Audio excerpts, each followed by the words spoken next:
Welcome to Impact Farming, where we introduce you to the people and ideas that will have a massive impact on your farming operation. Brought to you by Farm Marketer. Sit down, start the engine, and let's roll with today's show.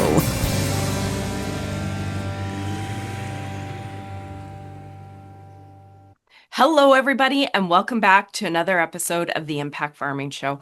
I am so excited to have Ken Dahl joining me. Ken, how are you? I'm doing awesome. It's great to join you, Tracy. I appreciate the opportunity. I'm so excited to have you on the show. I've been following your work. We've been chit-chatting. We've been organizing and building an excellent conversation that's going to add a lot of value to our audience. So today we're going to talk about financial planning, financial tools, and succession planning.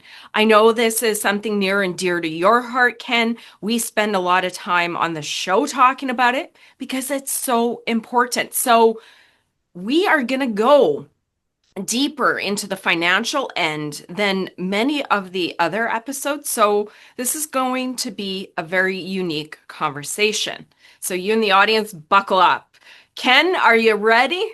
I'm ready. Let's go. Good. Let's do this. So before we dive in, do you want to share a little bit about who you are, what you do, and a bit of your background with our audience? For sure. Thanks, Tracy. Yes, I've been in the financial planning business for 30 years.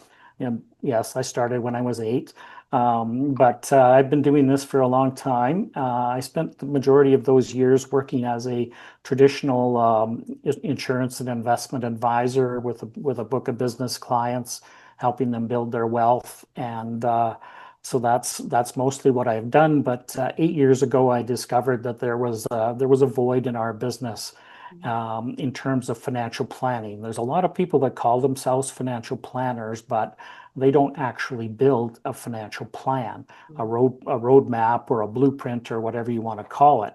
So anyway, I found out that there was this void, and I made a pivot within the industry and got into what they call fee-only financial planning. So I build financial plans for people, and that's the majority of my business these days, and I absolutely love it, and the clients love the results. So it's a great thing. So I'm really a financial planner where I will build it all out. I'll lay it out. I'll tell you where your money's going to come from each year for the rest of your life, and I'll incorporate retirement planning and estate planning, and look at all the different areas of your financial situation. Make sure that they're all working in conjunction with each other, and not one part of your financial situation's working against another part. I also have two businesses actually. That's the main one. The other business is that I'm in the protection of income is what I call it, or financial defense. A lot of people in the industry are focused on growing your assets, which is terrific. That's awesome, and I certainly appreciate what they do. There are a lot of investment advisors, portfolio managers that do that. However, I find that there's a bit of a void in the defensive side. So I'm in the business of protecting people's money, so that they have enough money to live for the rest of their life, so that they're not making decisions that are going to be detrimental to them, or that they're not paying more tax than they need to, or that they have their estate plan set up. So a lot of things that really help protect your wealth and allow you to pass that wealth on to the next generation. So that's kind of the financial defense part of my business, but I incorporate the two depending on what is required by the situation, and the outcome works out to be very good. But the fact that I'm a fee-only financial planner, there's very few of us in Canada, and that's the part that I really want to kind of emphasize, is because when you're talking about farm succession planning, there's lawyers and there's accountants and there's all kinds of professionals that you need, and you certainly need them. They're very important. But who's the person, who's the quarterback who's bringing the whole picture together? And that's where I position myself, as that quarterback, and I build the plan, and then I bring in the accountants and the lawyers and whatever specialties are needed to make things happen. So that's the difference here, is that it's a coordinated effort from start to finish. Ooh, And I that's like me. that. I like that. That's really neat because I think sometimes the maybe frustrating or overwhelming part for farmers is who do I see? And then if I see that person, I need to go over and see the next guy or gal. So here you're just like I often talk to coaches like Elaine or Mhm. Kelly, farm farm succession coaches. You do the similar thing where you will plan the whole plan and then bring in the experts. Is that what you're saying? That's correct, Tracy. Okay. Thank you. Yeah, there's like Elaine and other people, Patty as well, who I'm sure you know. They can do some of that as well, but they're on more the family side of it, which again, Oh, yes. incredibly important part of it. Yeah. Farm succession is not just money; it's about the family as well. That's a big part of it. So they're focused on that, and that's great. And I'd love to work with those people as well. They're another professional that we usually bring in. But again, just to kind of get back to my offering, I look at it. I do the coordination from a financial standpoint, Okay. whereas more of those other professionals, they're certainly, like as I say, valuable and needed. They're looking at it more from a psychological or Gotcha. sociological standpoint, but I'm the one that's coordinating all the financial instruments and the financial transactions and so on. So that's kind of where I differentiate myself. Okay, excellent. I'm glad I asked the question. I'm still learning too. And there's some moving pieces. So it's like, okay, who does what in the industry and how do they help? So thank you for clarifying. So we're going to dive right in. You've written some great articles about succession and you work with farm families. You were writing about how we've shifted away from traditional succession planning, where the eldest son takes over, to today's complex reality. And the rising land values are really the piece that is causing a lot of opportunity and challenges for farm families and succession. So, do you want to speak to why the rising land values are causing challenges, opportunities? Do you want to dig into that a little bit deeper? Sure, Tracy. I mean, obviously, land value has really increased. Just before we started this, I looked up to get an idea of what an acre of land is going for, and I saw anywhere from 5,000 an acre to 20,000 an acre, depending on where it is and the quality of the land and soil and etc. So those are some significant numbers. And a lot of farm families they're not first generation. A lot of farm families are at least second, sometimes third or fourth generation. So that land, they acquired that land, 100 years ago, and they've been working it ever since, and that's great. But now that land is worth, it was worth, when they acquired it, it would have been very inexpensive, although probably expensive at that time. But it's increased so dramatically in value that it's almost created its own entity, and we as an industry and as farmers, we struggle to kind of get our heads around, suddenly our little family farm is worth $10 million. That's a mind-boggling number for a lot of people to kind of wrap their head around, and especially when the farmers are only paid a couple times a year, so cash flow is not exactly overly fluent. So they're sometimes struggling to pay the bills, but at the same time knowing that they're sitting on an asset worth $10 million. So that's kind of hard even psychologically to get your Mhm. head around. But the land has really increased in value, and that's great. But that's also caused some subsequent challenges. And of course, our topic today, farm succession. How do you divide that farm up if you've got four kids? And if one of them wants to farm, how do you divide that up? Or what do you do for the other kids? And when it's worth $10 million, that's, if it was worth, not to make light of anything, but it was worth maybe $50,000, well, you could divide it up amongst the four kids pretty easy. But when we're talking about $10 million, that's 2.5 million each.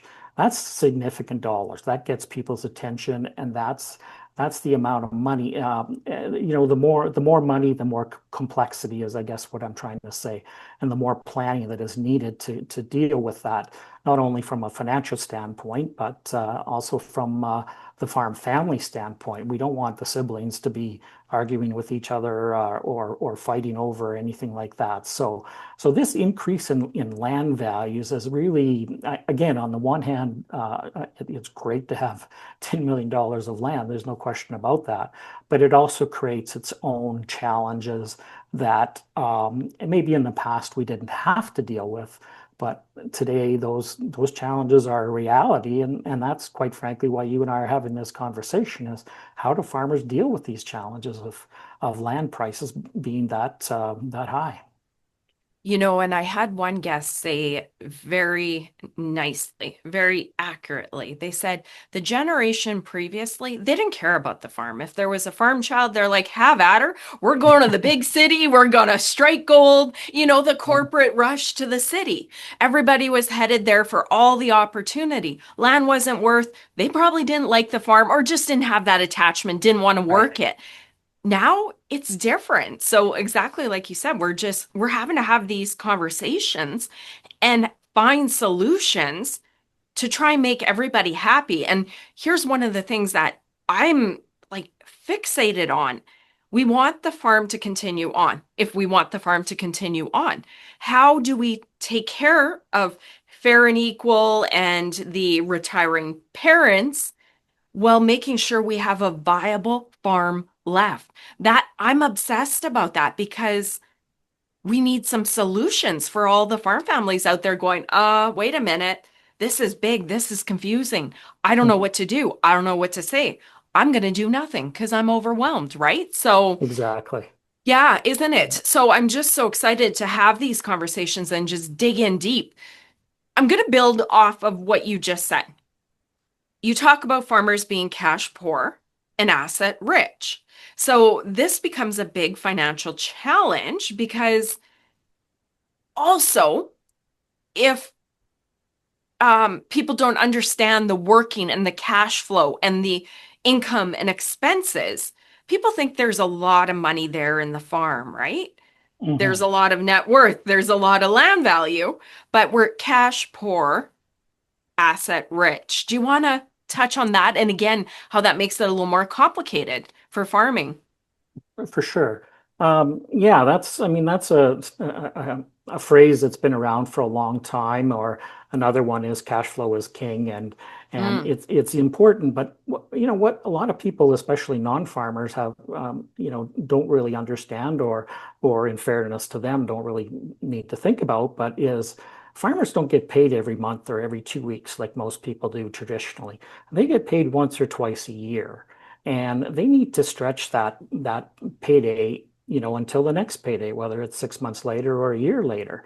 So that requires some work in itself, some budgeting, and farming is also a capital intensive. You got to buy tractors and combines, and these equipments are $1 million now, and so on. Those are huge expenditures when you're only getting paid once a year. That even adds to the complexity of how am I going to do this? Do I buy a used combine? Do I, rent a higher uh, combines, to do my harvesting? What's the best way for me to deal with that? And the other thing about cash flow, it's fixed for farmers, but again, farmers have buildings, and they have land, and they have equipment and machinery, and there's always things that can break down or go wrong. And those things need to be fixed or dealt with, usually urgently or in the near future. So that also dips into cash flow, and it really makes it hard to plan for those unexpected things that creep up in farming. So it's really a tough time. I have full empathy and for farmers and trying to manage their budget their once a year payday. I just think it would be very, very, very challenging, and mhm. Yeah. because it's just tough to do. Yeah. And let's hope the market's good at that one time a Well, year, there's right? the Or That's you're, another one too. yeah, or you're hedging and yeah, all that kind of stuff. And the weather too. That's, And yeah, we know, right? We could give the yeah, list. Well, okay, thank you for touching on that. Speaking of lists, I was reading your article, and that's how I was doing my preparation for our conversation here. It was a fantastic article, and I wish I'd actually found it like months ago because I was trying to gather together when a farm and when farm founders are trying to do succession planning, what are the possible ways that it can go? And really, there's only about five. And I was sitting there trying to pull them together. I made my list. I wish I had found this article because you summarized it so nicely. And for you guys, if Ken's okay with it, we'll put a link to that article in the show notes for you. But sure. yeah, okay, good. It was a fantastic article. But for the sake of this conversation and everybody tuning in the audience, let's talk about the five scenarios. If farm founders are going to transition plan, what are the five different ways this can go? Do you want to touch on each of those? Sure, Tracy. Thank you. Um, yeah, these all kind of springboard off of the fact that the farmland is worth a lot more money than it used to be, and the stakes are a lot higher, and the complexity, the challenges, and because of the dollars involved, the complexity is also more. I know farmers would like to keep things simpler, and I do my best to try that, but anyway, to jump into these five, the first one is a lifetime capital gains exemption. So, and maybe just to set the stage a little bit, if one of the adult children wants to take over the farm, then they can take over the farm, and the capital gains just roll over to the next person. So the capital gains don't need to be paid, provided that that adult child has been farming full time for the last couple of years. But as we've discussed already, there's a lot of times where the big corporate farmers are buying up the smaller farms, and or maybe the kids don't want to, none of the kids want to farm.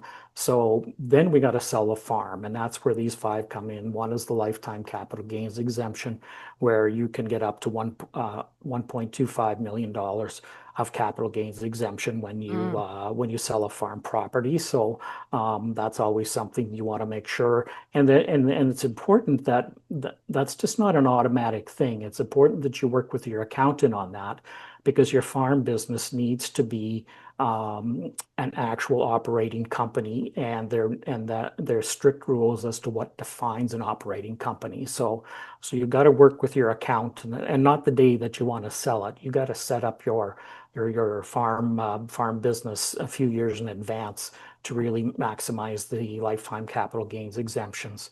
Number two, the second one is just comprehensive tax planning. There's a lot of, there is taxes. We all know that. That's a certainty in life.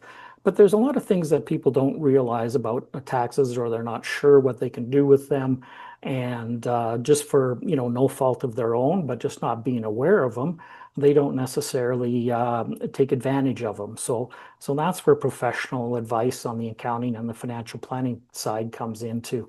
Where can we reduce tax, or even eliminate it if possible, or pass it on? So that's just common sense there, really, is tax planning. But we do see situations where there were opportunities that were missed because of various reasons to reduce or defer taxes.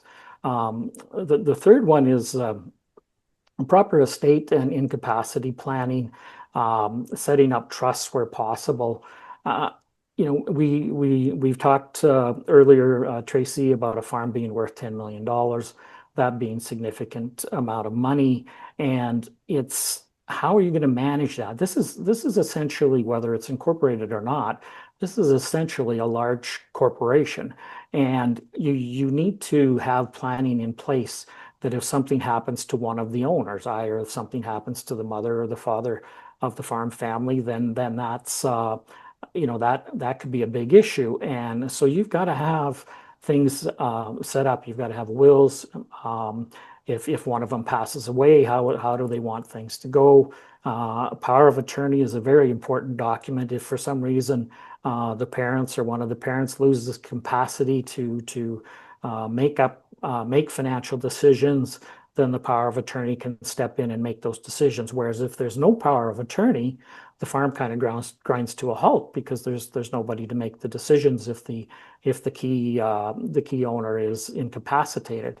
The other one is a personal directive, which also deals with incapacity, but that deals with more the healthcare of the individual. So it's very important, whether you think you have a big business or not, you do.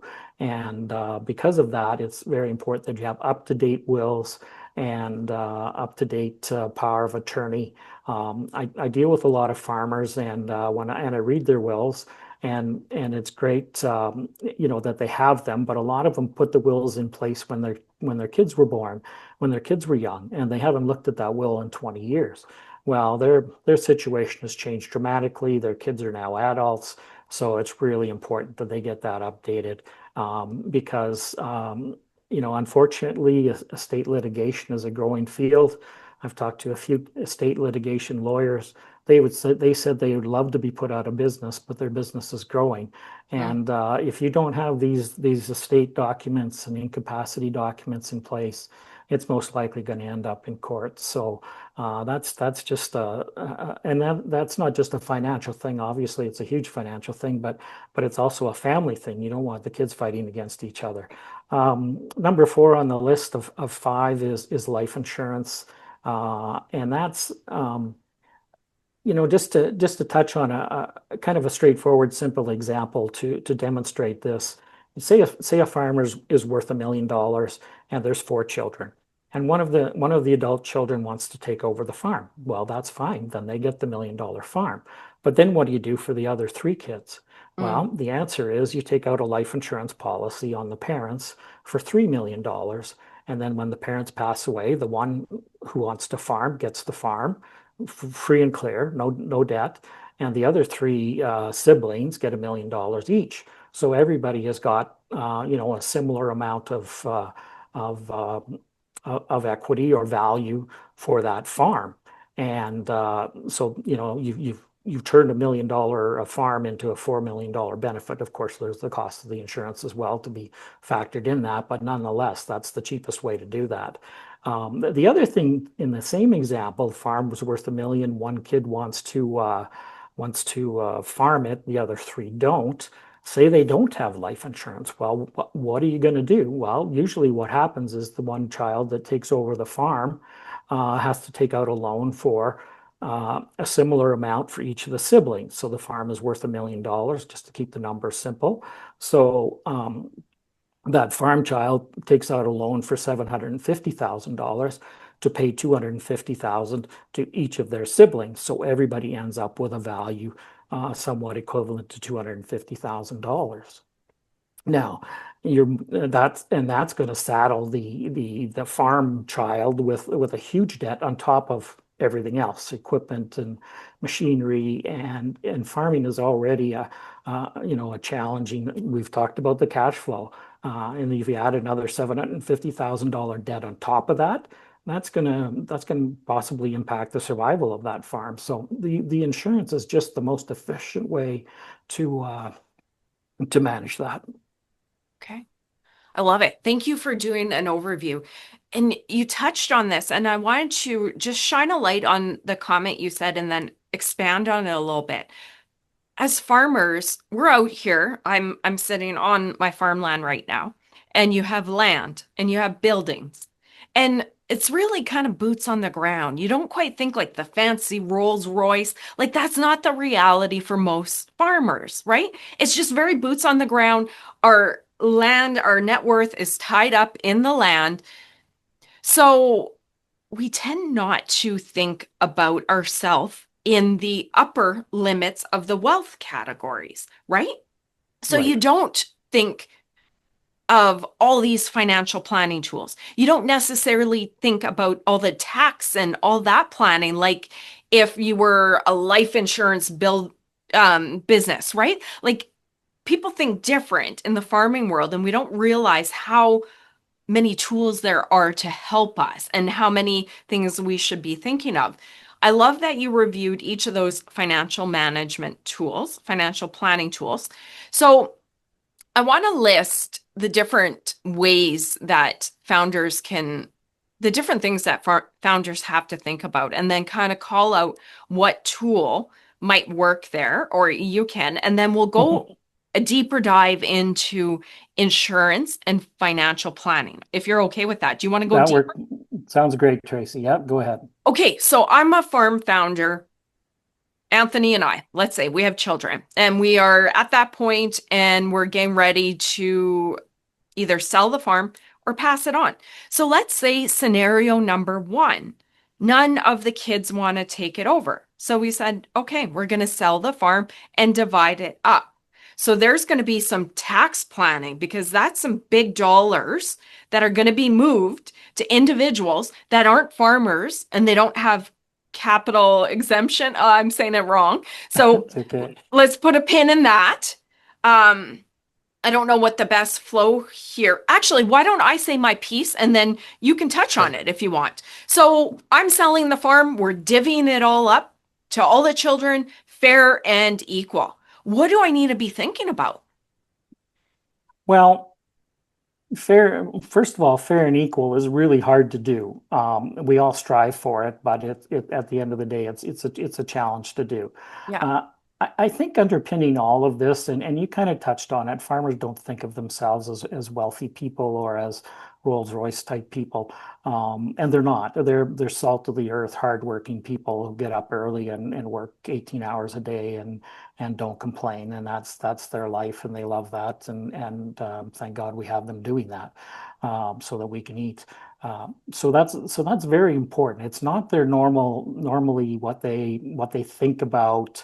But again, this is part of this shift you mentioned earlier, where the last generation, probably didn't care about the farm. Yeah, you can have it, whatever. But now this generation, with the farm being worth $10 million, the other siblings care. They care a lot. Yeah. So that makes it a challenge. So, but the first thing, and this is maybe where some of the other specialists will come in, but communication is so important, and it's first of all to have a conversation. This whole succession planning thing it can be very overwhelming for farmers, and I can appreciate that. And as much as I try and simplify it, there's still a lot of Right. things that are involved in it. So it's to have a conversation, bring everybody together, find out what everybody's thinking, and try and work it out amongst themselves with maybe somebody there as a coach or whatever, and that. But then we can get into where I kind of come in, which is the financial end of it. And none of the kids want to take over the farm. We've got a farm worth $10 million. We got a lifetime capital gains exemption of 1.25 million. That's 8.75 million. That's taxable. That's a huge tax bill, and that's going to take probably a third or maybe even more of the value of that line. That tax bill might be $3 million or more. So that's a lot of money, and that's going to eat into what everybody gets at the end of the day. So we look at things. One example in there is to do put the farm in a trust. Mm. And the trust then does what's called a butterfly. And what it does is it multiplies the capital gains exemption for each child. So rather than the farm having one capital gains exemption of 1.25 million, all four kids now have a capital gains exemption of 1.25. So Mm. that equals 5 million. You've just multiplied 1.25 to 5 million of capital gains exemption. That's a huge advantage from a tax standpoint. Oh, That makes wow. a big deal for everybody. And that's just one example of how planning, like you said, in your situation where none of the kids want to take over the farm, this is a way of doing that and multiplying that tax amongst the four kids, so that everybody pays less tax. So there's things like that. Everybody's situation is different, but that's one example of a unique tax planning tool that's available to people. Interesting. I'm glad I'm really digging into this, really digging deep and asking these questions. And I'm going to make two disclaimers right here is this is not legal advice. Do not take this as legal advice. Go see your professionals because each farm family is different, right? There's my liability disclaimer. And then number two would be exactly what I just said. See a financial planner. And one thing I'm going to pick up from something you said earlier, just in case you missed it, whoever's listening here, don't do it right away. Like, let's say you want to sell the farm this summer and we're in January, February. Don't do that because often a lot of these tax strategies, correct me if I'm wrong, Ken, if you need a corporation, you need to be involved in having that in place for a couple years, not like a month or 2 months. Like it won't work. The government Yeah, doesn't let that, right? yeah. Okay, good. Absolutely. I mean, financial planning is no different than any other planning. If you're going to buy a new house, you don't just wake up one day and go and buy a house at lunchtime. I mean, you're thinking about it and you're planning about it for a long time in advance. And it's anything in life you plan for. People spend a lot of time planning their vacations, but the same thing here. In order to benefit from these tax planning strategies, you can't do it right at the last minute. Things need to be put in place to that kind of percolate or build or set up the family farm to take advantage of these tax planning things. So it's not something to do right at the end. But also, back to an earlier comment that, succession planning can be overwhelming. It's a process. And if you kind of take it like that and you start some of the putting things in place earlier, you're kind of how do you eat an elephant one bite at a time?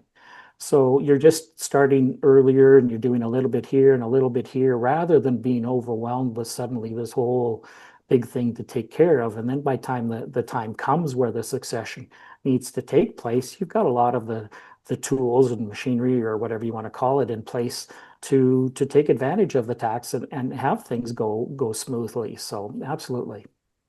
I like that.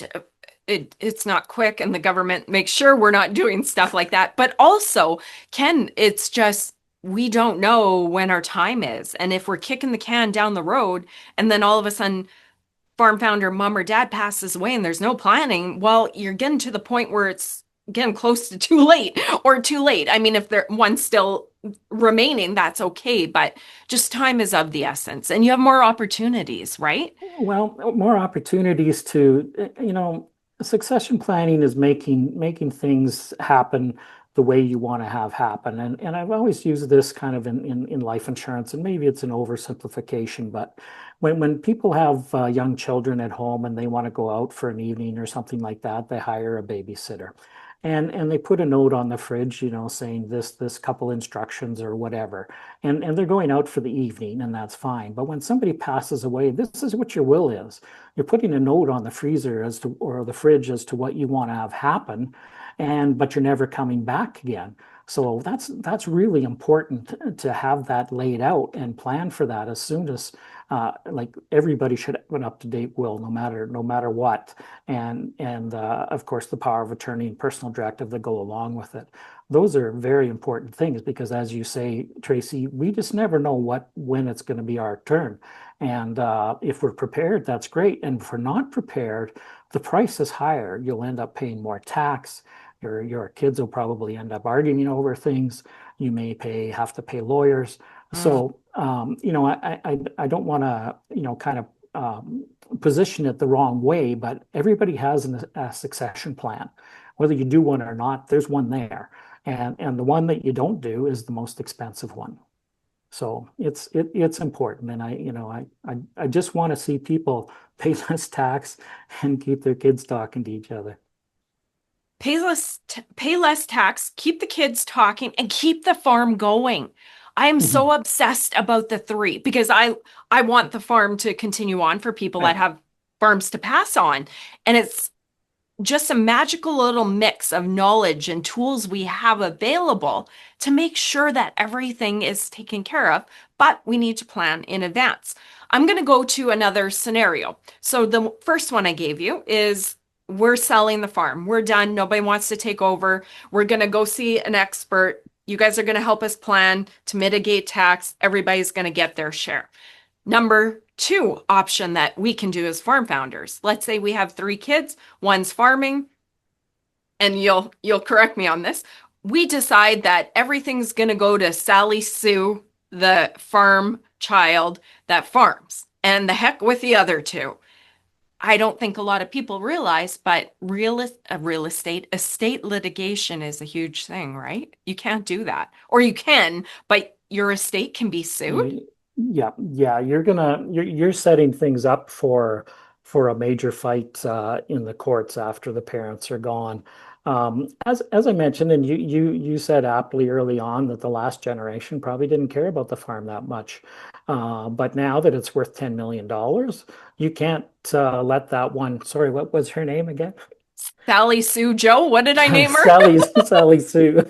I don't know. Um, Made up kid. Anyway, it's okay. Well, I wanted to get the right person. Anyway, Sally Sue continues to farm, and this has been done a fair bit in the past as well. You know, at the farm, every family is different, so I'm not trying to stereotype it, but they'll give the farm to the eldest son, and away they go. The other kids don't get anything, and that might have worked to a certain point, but now that the farm is worth 10 million bucks, that's not going to work. Those other kids are going to be in court so fast, and they're going to be suing for their portion of the farmland, and so that's going to be expensive in terms of not planning for the taxes that'll be involved. That's going to be expensive for the lawyers. It's going to be time consuming. It's going to create a ton of animosity amongst the kids, and it's just not a recipe. You can't. I guess what I'm trying to say is you cannot give the farm, well, you can do whatever you want, but give the farm to one child and ignore the others. With the values of farms today, that's just a recipe for litigation, no question. I think there's a lot of people that probably don't know that. So as unpopular as this whole point has been, I wanted to just get it out there because that's the point of this show. I kind of dig into the hard stuff for those in our audience so that they know, so that it's out there, and so that we can provide options. So that is option 2. Okay. We just give it to Sally Sue Joe, whatever I named her. And then there's a big estate battle. The kids never talk again. So now I'm going to say third option. We want to do a bit more fair and equal. So we're going to go the way that we set up a corporation. And then we make all, and correct my terminology, and I know this is technical, but I'm trying to just chunk it, give some scenarios. Option 3, we're going to do a corporation, and we're going to make all the kids, let's say we have 4 for easy math. I'm going to 4 kids now. They're all owners in this corporation, but just one farms. Can you talk about, I guess, maybe some of the challenges and benefits with that? Just put a pin in that one. Sure. That's a great point, Tracy. And I think a lot of farm families have kind of gone that way of the corporate farm and set up an actual farm corporation, and they add their children as shareholders, and that certainly is one way of doing it. And you know, the advantages and disadvantages. One of the advantages is the 4 kids in your example would each get 25% shares, I would assume. And so that's equal. They're each getting an equal portion of the farm. So that's, you know, that kind of solves that problem to a certain extent. But then there's a couple of disadvantages. One is, well, one adult child is farming the farm, and the other 3 aren't. But so one is putting in all the labor and sweat equity, while the other ones are doctors and lawyers making a ton of money. And the one that's putting the sweat equity into the farm is going, well, why should they have an equal benefit equally on the profits when I'm the only one doing the work? So then it becomes a challenge. This is where we get into some of the disadvantages. It becomes a challenge. How do you equalize that? You know, do you give the person who's farming, do you give them 40% and then 15 to each of the other kids? It might sound fairly straightforward, but it's a challenge, and that's where they have to communicate and work that out, hopefully in advance, because that's otherwise that's another potential for issues or even litigation. And another disadvantage of that is, if three of the kids are off doing their own careers, which is great, and one is still farming, does the farmer want to have three non-interested partners? That Yeah. that may be a challenge. Maybe the farmer wants to buy a new combine, thinks needs it, and the other three kids go, nah, just get some baling twine and fix it up or whatever. Yeah. Uh, I was barbed going to say wire, duct tape. duct tape, barbed wire, whatever Yeah, yeah, works. Wire it up and fix it up and use it so that we get our profits for the farmer this year. right. So it's a challenge. I mean, on the surface, it makes perfect sense. It's a great way to divide it up. But the reality of how it operates is where it becomes a challenge. And it's really hard to get that fair because the one person's doing all the work and the other three, if they decide to vote together, that's 75% of the shares. They veto the new combine, and the one who's farming, who has to deal with the outcome of their decision, has to fix up the old combine, and that in itself creates problems. So it's a solution, and it's part of a solution, but I think it's more of a short-term solution. I don't think it's a long-term all that successful, but that's my view. Well, and I want to throw that out there and get you to share kind of the pros and the cons for food for thought. And maybe for your farm it is, but that's the joy and the Mhm. point of talking to a financial planner where they look at everything and go, really, your best option is. And Yeah. then here, maybe like you said, short term, here's a thought that I'm gonna um, put out there. What if the non-farming children, so you have four children, one farms, one loves a farm. Again, then we have like three non-active farmers kind of saying, hey, cut the costs, we want more profit. Could be the downside, but also now thinking as a non-farming child, maybe you love the farm and you want to see it intact, and that's a value that you hold. So you're not going to want to get out or pressure to sell. But what if you are a non-farming child and you're like, wait a minute, like all of my inheritance is tied up in this farm. The farm doesn't make much money most years, let's say, and I have like 2 to 3 million sitting in this farm. Like, wait a minute, I want to sell my shares. So then we get into that kind of stuff too. And maybe that's more of a mid to long term where the farm kid buys those kids out. But just kind of, I'm trying to go deep and give Mhm. scenarios and options for our audience, right? Without providing them a plan. That's what you Right. guys do. Yeah, yeah. No, that's a great point. You can do that way, and if one of the non-farming children wants to take their share, you're absolutely right. Their inheritance is tied up, and there's not much they can do. Maybe they could borrow against it, but Oh, but it's also, again, back to our initial conversation about cash flow. Asset rich, cash poor. How is the farmer or the other siblings? They're going to have to dip into their pockets for $1 million each to buy out the one sibling that wants out. right. And how practical is that? The farm child probably doesn't have $1 million sitting around, and the other ones, I don't know, depending on what they make from their careers. But that's a huge uh, challenge to finance the buyout of one of the kids. So that creates problems in itself. But I just kind of want to back up a little bit, and there's lots of solutions, and we're talking about them, which is fabulous, and I really appreciate the opportunity again. Yeah. Is everybody's situation is different, Yes. and we have to be careful that we don't prescribe without diagnosing. Right. So again, it's really important in the initial stages to meet with people, find out what they want. And if you need to meet with each sibling individually to find out what they want, because sometimes they're shy to, or they don't want to voice their real opinion in front of the others, whatever. It's important to have a conversation. So as a financial planner and as other people, sorry, I forget her name right now. Sally In that, Juice. What did I call her? Sally Joe no, no, Sue? no, no, no, no, Oh, no. The farm coach, oh, Elaine. I thought we were talking Elaine. about Yeah. my made up So no, no, no. fictional Yeah, child. Sally Sue. Yeah. Yeah. No. People like Elaine can come in, or Patty Durant, and come in and deal with some of that stuff and try and figure that out. But Yeah. that's why there's lots of solutions, and that's what you and I are talking about, and that's great. But we also want to, it's not about just applying a solution. We want to find Right. out what everybody wants and then come up with a solution and then apply that solution, because then we have a much more greater chance of success.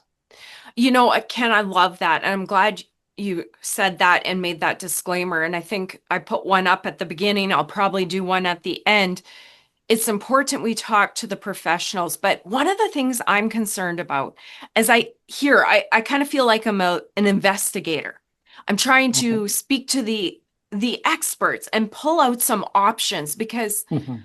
there's a lot of farm families that are at home and they go, oh my goodness, we have 4 kids. This land's worth a lot. I know we can't give it to Sally Joe because she's the farmer. But then if we try and do this, I'm trying to dig deeper into the layers, Mhm. into the option to give some tangible, one level deeper than I've always done in previous episodes so that they can go, oh, we can do a corporation. Oh, we can do life insurance. And again, putting the pin in the point that Mhm. this might be right for this farm, but not for you. This Right. episode is not to diagnose, but I want to give people like that food for thought and the Yeah. options. And that's why, at the risk of sounding like we're prescribing a plan, I'm Well, trying to go deeper. You know what I yeah. mean? Well, we're laying out the options Yeah. we're laying out the possible prescriptions. Yes. Let's put it that way. And yes, we do need to diagnose and try and customize the solution to the farm family for sure. I think the point, and the part of the point you're trying to make, is there are a lot of solutions, and it's important to investigate them, find out what can work for you, or like you said, is it a corporation? Is it life insurance? Is it Yes. whatever, the butterfly trust thing? What's the one that works for us? There's lots of them, and my goal, to a large part, is just awareness, letting people, and that's what you're doing as well right now, Yeah. making people aware of these possible solutions that they may not have been aware of or thought about, or whatever. And a lot of the professionals, and nothing against any of them. They're all great people, and they're all very professional, and they are all very knowledgeable in their areas. But I do find, as a financial planner, that some of the other professionals do operate in a silo. So they're Mm, focused on their area, which at the end of the day, that's their job, is to focus on their area. But I try to kind of bring them all together in more of a coordinated effort, as opposed to, well, your accountant's over here doing this and your lawyer's over there doing that, and yeah. so on. So, but you're right. There's a lot of great solutions that are available, and that's really, I think, the purpose of today's conversation, is just to let people know that there's lots of things that we can do that hopefully will reduce your tax, and will go a long ways to keeping the family together and the farm operating.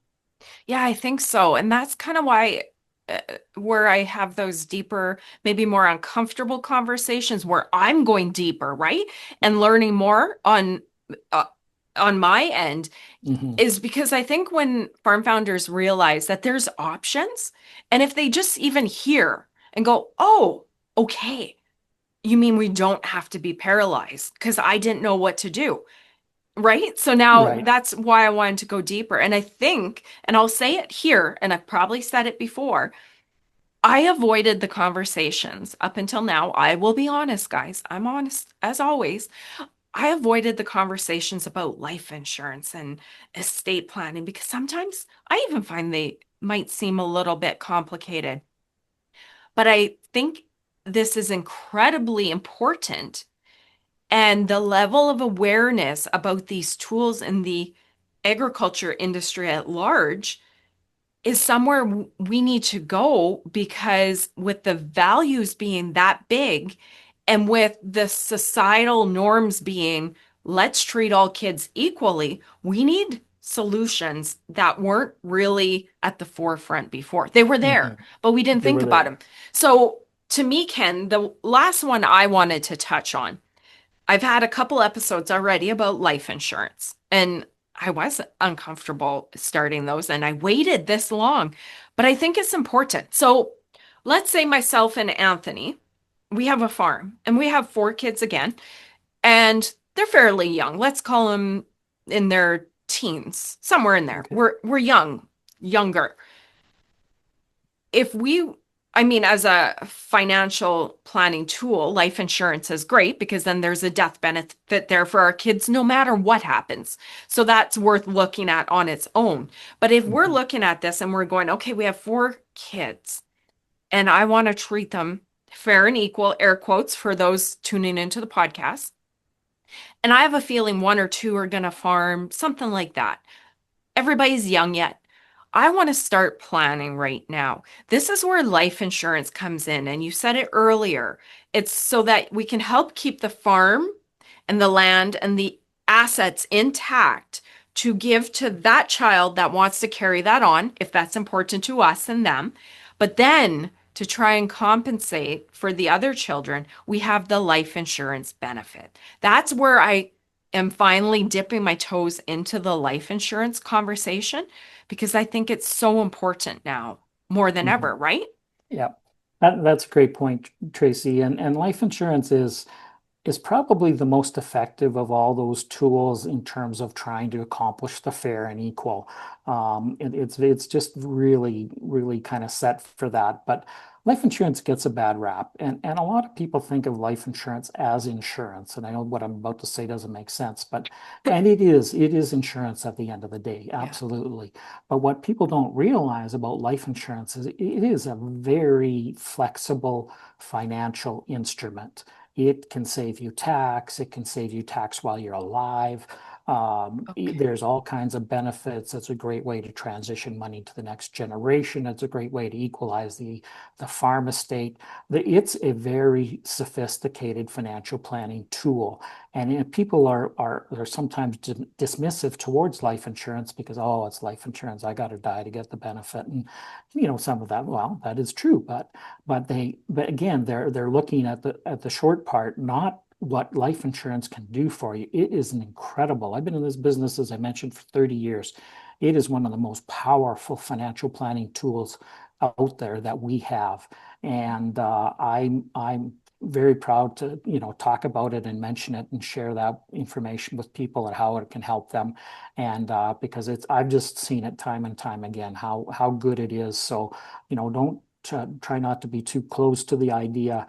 It's a very valuable tool, and that can really make a difference especially in the farm succession situation.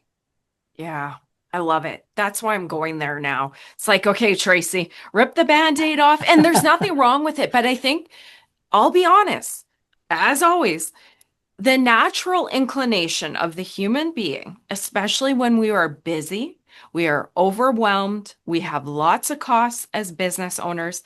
I think the natural inclination is later, or I don't want to talk about it. We push it off when it can be one of the most important things, these discussions, these tools to the financial health and length that our farm stays in business, right?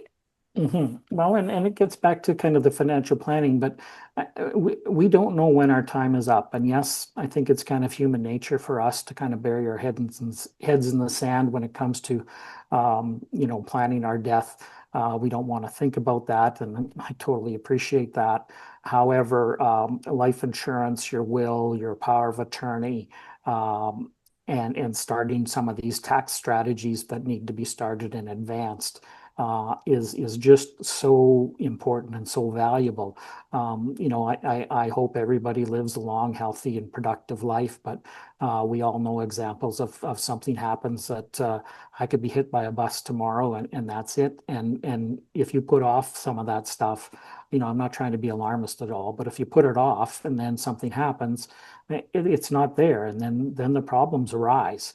I think there's a bit of a thought that, well, if I don't deal with it, it won't be a big deal and it's all fine. But I don't think people understand always, and I'm trying to be very respectful, is that the impact of not having these things in place is significant, and I don't want to see people have to, or their families have to go through that unnecessary pain and cost when they don't really have to. So, I'm more than happy to meet with people and help them set up whatever it is that they need to set up.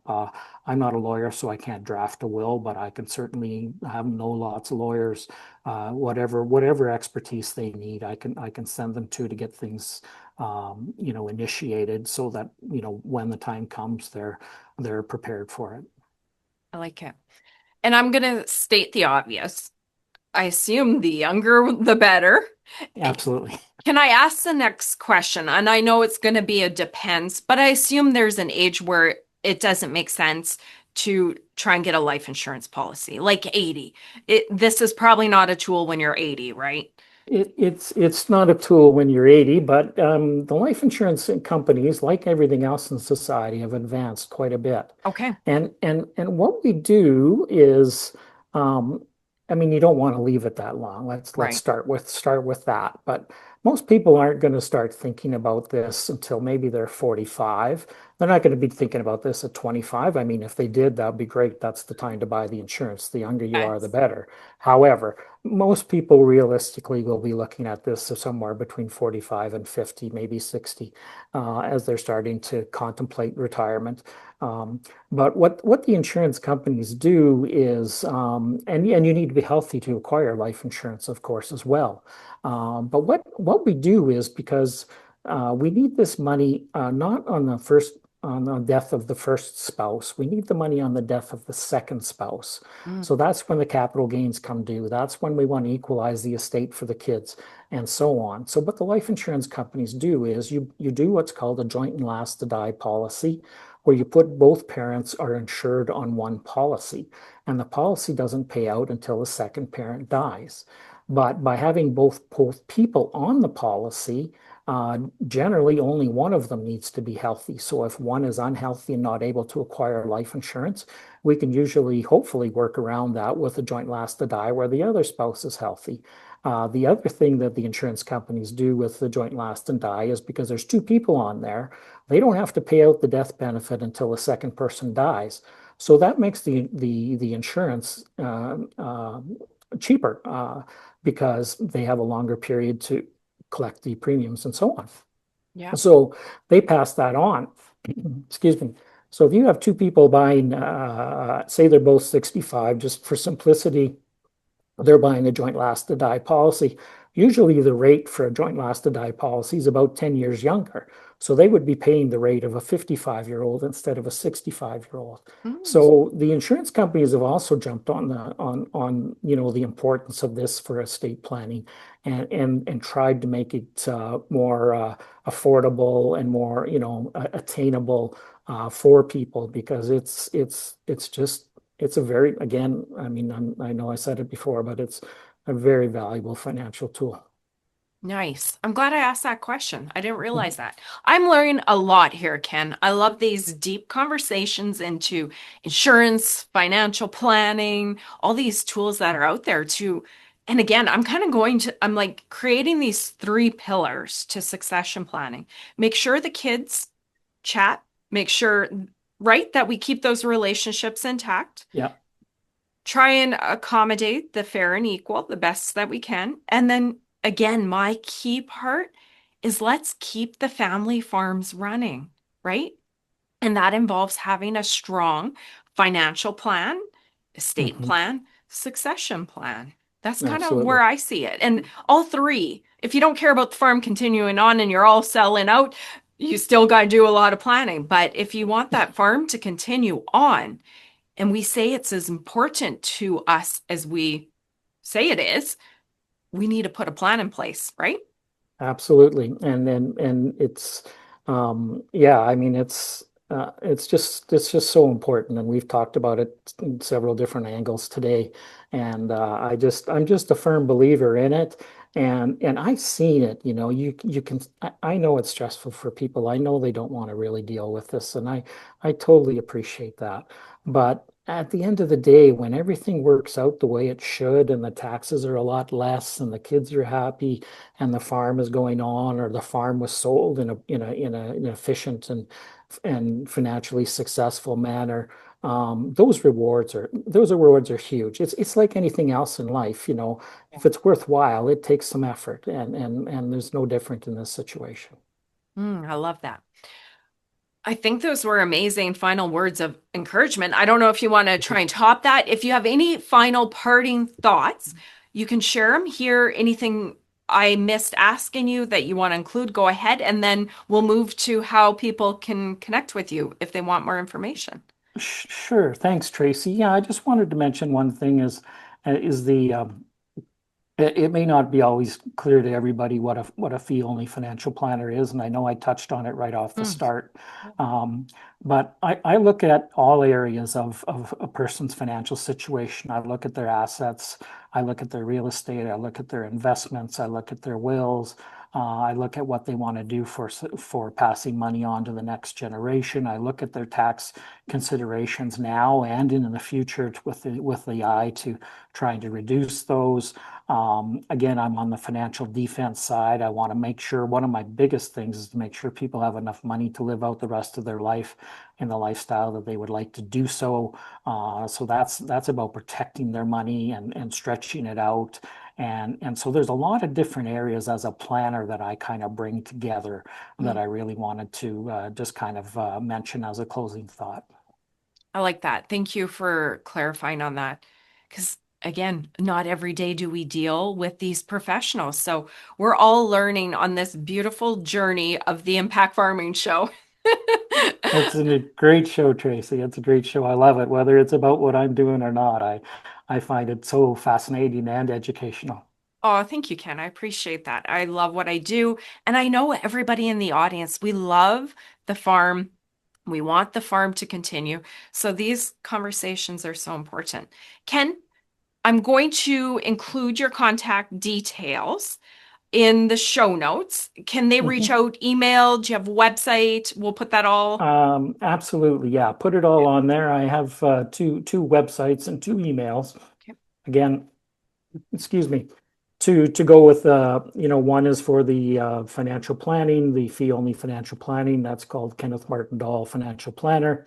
And the other one is my financial defense, which I call Wealth Architects. But I'll provide you with all of that information. Email is best to reach out to me with. I'm happy to chat with people. First time we chat, there's no cost. We just, if you just want to kind of ask questions or get a sense of what your situation is, and possibly what avenues maybe to consider or whatever. Always happy to have a discussion with people, so don't hesitate to reach out.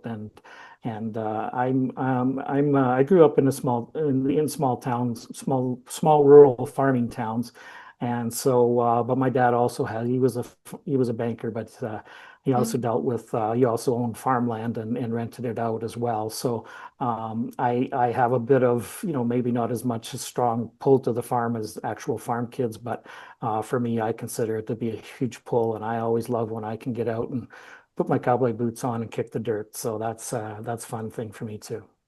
I love it. We need all the experts that are passionate about helping farmers. So, on that note, Ken, thank you so much for spending your time and sharing your wisdom. I learned a lot here. Thank you. Thank you very much, Tracy. I appreciate the opportunity, and just best wishes to everybody. And yeah, maybe we'll have the opportunity to do this again. Thank you. Thanks, Ken.